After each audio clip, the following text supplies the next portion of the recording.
How's our financial plan coming? Super! Chris, any advice? With Western and Southern, preparing for your financial future can be easier than you think.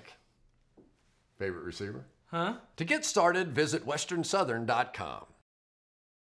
Welcome into the PFF studios. I'm Austin Gayle here with Anthony Treash. We are going to be diving into the free agency class of 2020, specifically the defensive backs. This is a very deep class. There are a ton of names I think teams are going to take advantage of on the open market to improve their secondaries. We have a ton of names on this, but there's even some we left out. It just got too big of a list. And some of these guys obviously won't test the market, but the ones that do I think will be coveted. All of this presented by our friends at Western and Southern. Let's get right into it. New Orleans Saints, Eli Apple, cornerback who's really played better in man coverage with the New Orleans Saints, but again, has never been that truly elite corner that maybe his traits would give off of. People really coveted his length and his speed, but hasn't lived up to the hype. However, just 24 years old, playing better in man coverage. Maybe, he's trending up at this point. Yeah, I mean, he's on pace for the best season of his career in regard to PFF grade, but as you said, he hasn't really thrived or lived up to that top 10 selection that we hoped he would be. And, last year, he made a lot of plays on ball, and he was really good in man coverage, as you said, and it was really boom or bust on any given play. He either locked the guy down, made a good play on ball, or he gave up a big explosive play. I mean, he gave up the most yards last year during the regular season and also had the second most penalties, which is not good. But as you said, this guy is a man coverage corner, and he needs to go to a man coverage scheme, whether it's in New Orleans or maybe to a team maybe like the New England Patriots with Bill Belichick. I think that could be a good fit. Yeah, if he tests the market, there's going to be a ton of those defensive coordinators that do run a lot of man coverage that want him. New Orleans, obviously, Bill Belichick and the Patriots, Matt Patricia and the Detroit Lions. I think scheme is very important when you're talking defensive backs on the open market. I think he fits a man-heavy scheme, and therefore man-heavy defenses will try and swing the bat on him, especially just 24 years old. I mean, this guy has opportunity to get better. Let's go Von Bell here, another Ohio State alum, another guy just 24 years old hitting the open market. He has really struggled with a position change in New Orleans. Yeah, he's regressed significantly from 2018 to 2019. You can see that in his PFF grade. 68.3 last year, 49.7 this year, which is very poor for his position. But as you said, it has to do with a position change. Last year, he played really all over the field, but played in the box more than anywhere else, and that's where he had most of his success. And this season, he's playing at free safety more than 50% of the time. You can see in his grade, he is not good at free safety, and this guy is a box safety. 44.6 overall grade at free safety to a 75.0 in the box. I mean, this guy needs to be played as such and paid as such. Oh, absolutely. I mean, if you move a box safety, a guy that doesn't have the same level of range and speed to play free safety to free safety, you're going to see coverage grades like this. It's a limitation. I think he moves back to strong safety. He has plus play, and I think that's what defenses will put him at if he does get signed on the open market. Moving to Kansas City Chiefs cornerback Kendall Fuller, battling injuries right now, but we saw in 2017 this guy could be a very good corner in this league. I think he has a role in the NFL, just 24 years old. Somebody will pay him the big bucks. I mean, for sure. His second in PFF grade back in 2017. We didn't really see that in 2018, and then when he was on the field in 2019, hasn't really seen it either. But I think this guy can really go back to that elite form if he's moved out wide. And going over to the course of his career, he's always been a predominantly A-slot cornerback, but his numbers have been better when he's out wide. Last year he had an elite coverage grade when lined up at outside corner and is allowing a 42.9 passer rating at outside corner over the course of his career. I think if you move this guy, move positions with him, I think he can get back to elite form. There you go. I think there are going to be a ton of teams that want Kendall Fuller. He played a ton of man coverage at Virginia Tech. That's really where he's at his best. And if you move him to outside cornerback, there are going to be teams that are going to want him there as well. I think this is probably one of the bigger names in this class. Let's go former first-round pick out of West Virginia, Carl Joseph of the Oakland Raiders. He on the injured reserve with an injury, and he had an opportunity to kind of really build up with the Oakland Raiders, potentially earn his way a new contract in Oakland, or I guess Las Vegas in this case. But I think he does test the open market. And there will be teams that like his big hitting kind of style, plays the run well, plays in the box well. But this guy, not a free safety, doesn't play slot cornerback, can't really cover tight ends. But in that role of box safety, maybe he can have some success. I mean, absolutely. He got off to a rough start in 2019. I mean, 5 of his first 6 games, he gave up a play of 25-plus yards in coverage. Wow. Which is not good. And then it goes back to that kind of Von Bell situation. He was playing at free safety a lot. He's a box safety. He has an 85.7 grade in the box over the course of his career and just a 66-point grade at free safety over the course of his career. So it's like Von Bell. He's a box safety. Play him in the box and pay him as such. Yeah, and the problem with playing box safety, in addition to playing box safety, there's these guys that don't have the range to play free safety. But if your box safety is asked to play man coverage against tight ends a ton, Carl Joseph's not going to be the guy. I think he's only 5'8", 5'9". He's going to struggle against the bigger tight ends in the NFL. If your scheme is zone heavy and you can play him in the box and allow him to kind of attack the curl flat or what it may be, I think that's where he can really thrive and have success. He's also very good against the run. Let's go to the Baltimore Ravens here. Not Baltimore Ravens. McKenzie Alexander, the Minnesota Vikings. He's playing slot corner for them. Late down the season last year, he was playing well at slot cornerback, one of the highest graded slot corners in the NFL. But this year, not off to the same start, kind of struggling. Yeah, I mean, to start his career, he was moved to the slot, and he struggled mightily his first 2 seasons. He was not very good. But last year, as you said, he really kind of started to progress in that second half of the season. Over the last half of the season, he was our highest graded cornerback and that produced a sub 50% catch rate and had 8 pass breakups to 0 touchdowns. So, I mean, we've seen very great play from McKenzie Alexander. This year hasn't been the case, so we might see his paycheck go down just a little bit. But I think this will be a highly sought-after guy in free agency. I mean, yeah, just 26 years old. He's shown that he can play well in the slot. Every NFL team is still looking for a very good slot cornerback, even the ones that already have one. I think, again, like you said, he'll be coveted in that role. And now let's go to the crown jewel, I think. This guy might be one of the more highest-paid free agents of defensive backs in this class. I mean, 26 years old, a 90.5 PFF coverage grade this year. He's been fantastic for the Denver Broncos in 2019. Playing well in a contract year usually helps you sign a pretty check down the stretch here. I mean, for sure. The man is going to get paid first in PFF grade, first in combined pass breakups and interceptions, and first in passer rating allowed. I mean, look at that. 27.0. Quarterbacks are better off throwing the ball away than targeting this guy in coverage. I mean, he's been elite. I mean, he may very well be the most improved defensive player, regardless of position, in the NFL. I mean, this year he has more combined interceptions and pass breakups than he did in the first 3 seasons of his NFL career combined. Oh, wow. So, I mean, he's been very impressive this season, improved mightily, and his bank account's going to get fat here pretty soon. Yeah, and there might be some hesitation at the one-year wonder, but it never fails. You play well in a contract year, especially if you play this well, you're going to find some money in the offseason. Let's go to primarily a slot cornerback for the New York Jets, Brian Poole. He's had success at slot corner, an 80.0 coverage grade for him. I think teams that are looking for a slot cornerback, which pretty much more than half the league still needs one, I think they try and go swing the bat on Brian Poole. He ranks 9th in PFF coverage grade right now, and he didn't really have much success in Atlanta to start off his career. He's starting to finally shine some positive play, but right now you have to say he might be among the top half of the slot cornerbacks in the NFL. The question is, do you really want to risk the money on a guy that might be a one-hit wonder? Just because prior to this year, we haven't really seen anything, so it's kind of been a surprise. So do you risk that money for him? I think a big part of analyzing these one-year wonders is seeing the scheme difference in what he's playing now and what he's played in previous years, because there's certain roles probably in the Jets defense that he's thriving at where in previous years maybe not having the same success. Now, another guy that I think is going to get paid a ton of money, Marcus Peters of the Baltimore Ravens. We saw recently he dominated against the Los Angeles Rams. He's played fantastic with the Baltimore Ravens, literally fantastic, 85.5 PFF coverage grade this year. I don't care. This guy's not leaving Baltimore. There's no way they let this guy leave the building. Agreed. I mean, they're a contender. You got to keep a guy like Marcus Peters. And, despite going across the country from LA to Baltimore, he's having a career year. I mean, overall, from week 1 to now, he's 4th in PFF coverage grade. But when you look at, since he's went to Baltimore, he's our 2nd highest graded cornerback. It's been absurd, with making good plays on ball with pass breakups and making interceptions and producing a passer rating that's killing quarterbacks. And they didn't trade for him just for giggles. I mean, they're signing this guy, I feel like. Oh, absolutely. And with Marcus Peters, what's so key about him is playing in that Ravens defense, they do give him a lot of leeway to play different zones and be aggressive, take risks, because that's where he's at his best. When you play him in a conservative defense and just try and limit big plays, Marcus Peters isn't a top cornerback. But when you put him in a defense where he can take risks and probably give up some plays, but also get these interceptions, that's where he's at his best. I think Peters has found a home in Baltimore. Let's go to Byron Jones, which I think is a very interesting one because, probably before this season started, you're like, of course they're signing Byron Jones. He was one of the best cornerbacks in the NFL in 2018. He plays a premium position. It makes a ton of sense. Then they signed Jalen Smith, Ezekiel Elliott. And you still have to sign Amari Cooper, Dak Prescott. There's so many people that still need money in Dallas that he could be the odd man out and therefore a very good starting quarterback on the open market. Yeah, and I feel like at the end of the day, they're going to be kicking themselves over letting this guy go. I mean, he really should have been paid over some of the guys that did get paid. I mean, granted, his 2019 hasn't been the best,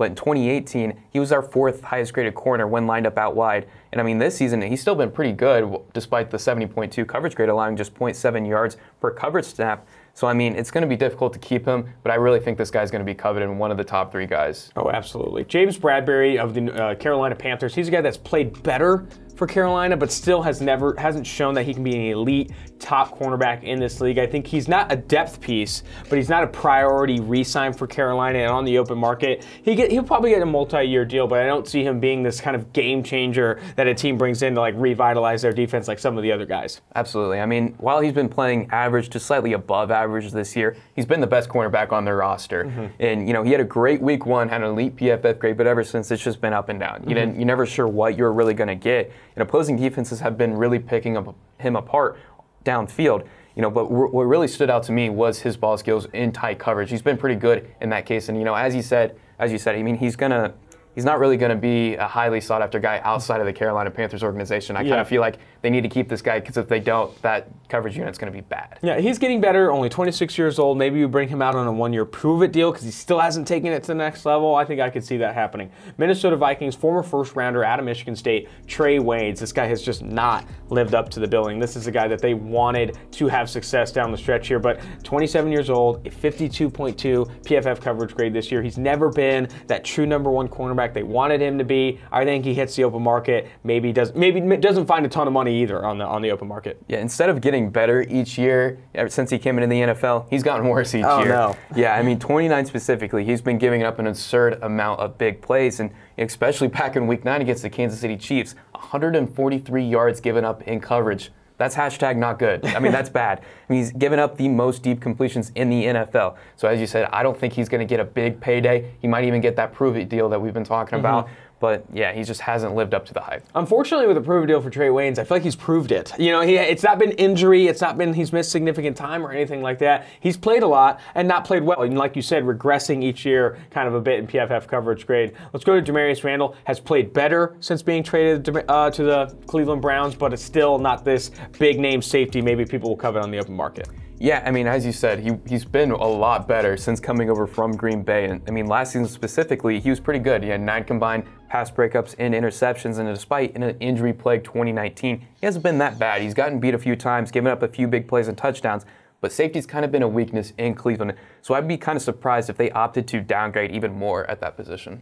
Going to Jimmy Ward, safety for the San Francisco 49ers, currently has an 83.0 PFF coverage grade playing for Robert Saleh in San Francisco. I don't know if you want to leave Robert Saleh. Maybe he gets a head coaching position, he follows him there, but Jimmy Ward's a Niner until Saleh goes elsewhere, in my opinion. Yeah, he's struggled mightily against injuries over his career, and you know, John Lynch and Kyle Shanahan, they're both talking about how much they like Jimmy Ward, but he's got to stay healthy. I mean, this year was a prove-it year for him, and he's been proving that. He has the 9th highest coverage grade at 83.0, given up just 8 catches on 15 targets, and broken up 7 passes in coverage. I mean, that's pretty good, and I think this guy's going to get paid just off his play alone this year. Going to Denver Broncos cornerback Chris Harris Jr. This is a guy that PFF has loved for a very long time. He's earned high PFF coverage grades pretty much all throughout his career, and he's done it playing slot, playing outside corner. He usually shadows the team's best receiver, but this year, having a bit of a down year, struggling to kind of keep pace with some of the better receivers he's shadowing, but still, I still see Chris Harris Jr. as a very capable cornerback in this league, even at 30 years old. Yeah, from a coverage grade standpoint, he's on pace to have the worst season of his career. So you look at it and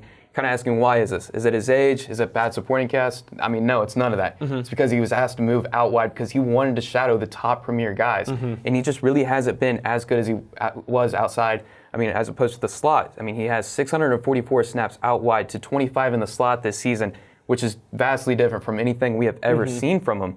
I mean, while I don't think Denver's in the position to sign a guy like Chris Harris, 30 years old, to a long-term extension because they're in the rebuild process, but I think this guy's going to get the biggest contract out of everybody, and especially if he moves to the slot, I think we're going to continue to see him be an elite cornerback. Kick him into the slot with a very good secondary already to where he doesn't have to shadow the opposing team's best receiver, and I think you could see him have one of the better seasons of his career because I still think he's good enough even at 30 years old. I like Tampa Bay for him. Tampa Bay, there you go. I mean, they're throwing money at the secondary, throwing resources at the secondary, a ton of draft capital thrown there. I think Tampa Bay could make sense for sure. I like that.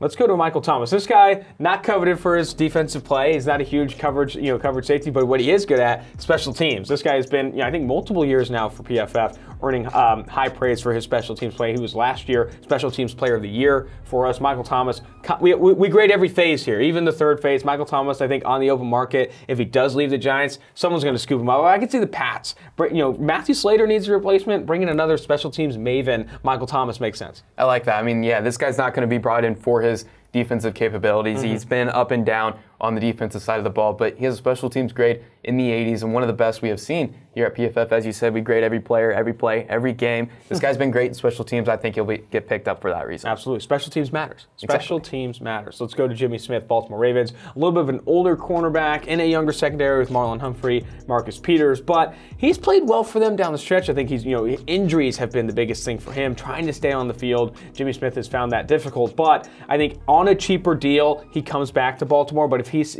some people start throwing some money at him, trying to get the old Jimmy Smith out of him, I think he could get a payday. Yeah, it's never a good thing when you're 31 years old and you're missing most of your contract year due to injury. And when you look at their cap hit right now, he has the largest cap hit on the team right now, and they're gonna have to pay the man Lamar Jackson here pretty soon. Oh yeah. So I mean, they need some room for money, and I mean, he's been highly volatile over the course of his career. 10th in 2017 in coverage grade to 53rd in 2018. I think he might go to another contender that has a little bit more money and possibly just do a short-term contract to get that Super Bowl. I think that makes a ton of sense. Let's go Devin McCourty, the twin there in New England Patriots. 32 years old, but still very, very good. 90.0 PFF coverage grade for him. He's not leaving his brother, okay? There's just no way. I can't see it. I mean, those twins are rocking right now. Jason and Devin McCourty both playing very well. 44.3 pass rating allowed. Do you see this guy going anywhere else? No. I mean, this guy's the most disrespected guy in football in 2019. 32 years old, tied for second in PFF coverage grade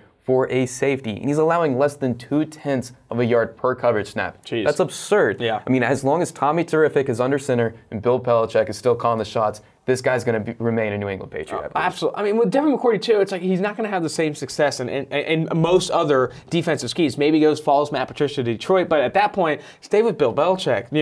Grab another ring while you're at it. I think Devin McCourty stays put.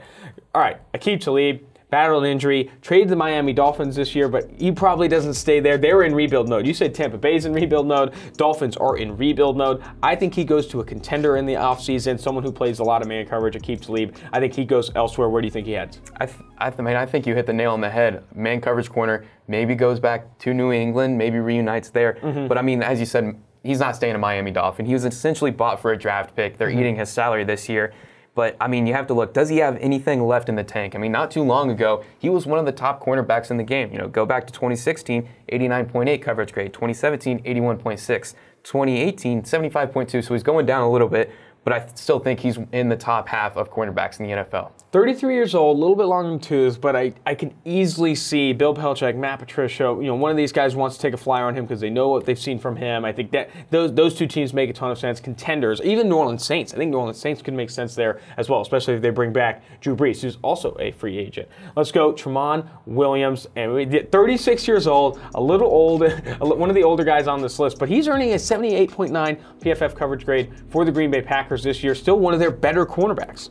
Yeah, I mean, he deserves as much credit as anyone in this Green Bay secondary for his play this season. At 36 years old, he's impressed me. And going back to week 1 against the Bears, I thought he played lights out that game. He had a very good PFF grade that game and showed very great veteran moves. Our one play specifically stood out to me when he shoved Allen Robinson out of bounds to save pretty much a ceiling catch that would have put them in the lead at the last minute. So I think he's still among the top half of the slot cornerbacks in the NFL and showing little to no signs of slowing down. Bringing a veteran presence who's already still having plus play, you like 36-year-old guy, you can get that. I think Mon Williams in the open market gets himself a deal. Troy Hill of the Los Angeles Rams. This is another guy that is, PFF loves it. Sam Monson out there loves Troy Hill. Ever since he saw him in college, I think he always thought of him as a better prospect. He hasn't really lived up to Sam Monson's hype, but he right now is 75.7 coverage grade, only 28 years old. I think he's a name to know. Yeah, Jalen Ramsey's getting all the attention, but Troy he's shining in the secondary more than anybody. He's been the reason for for any of their good play out there. Overall, he's the most underrated guy on this team. 6th in overall grade, allowing just a 47% catch rate, and he's really starting to pick up steam as of late. Since week 6, he's our 2nd highest graded cornerback, so he's playing his way to a nice, possibly contract extension if they can make it work. All right, last guy here. We're going to go HaHa Clinton-Dix of the Chicago Bears. This is a very interesting move of the offseason. 26 years old. He's got a 76.6 coverage grade so far this year. What do you see in HaHa? Yeah, the Chicago fan base heavily criticized, having Adrian Amos walk and bringing in HaHa Clinton-Dix. But Clinton-Dix is so far graded out better than Adrian Amos, and he's been pretty good. I mean, most guys aren't recognizing how, underrated he has been for the Bears. He's 14th in PFF overall grade at his position, allowing one of the 10 lowest passer ratings when targeted, and has been great, especially in a cover one shell. He's the highest graded safety when he's playing in that type of defense. Eddie Jackson may not be performing like he is this season as opposed to last season, but that duo right there could be one of the best in the NFL, and I think it would be hard to let this guy walk. I think it's hard to find positives in Chicago with how bad that offense is performing with Mitch Trubisky under center, but HaHa playing well, probably a priority re-sign for the Chicago Bears brass. That's going to do it for our defensive backs preview. There's still a ton of names there. Anthony and I are going to be talking free agency all throughout this season and deep into March. Make sure to subscribe to PFF's YouTube channel for more content like this, or go ahead and go to the site at pff.com. You want to get rid of me and get back to more great PFF YouTube content? All you have to do is push that button right there and subscribe. Thanks for watching.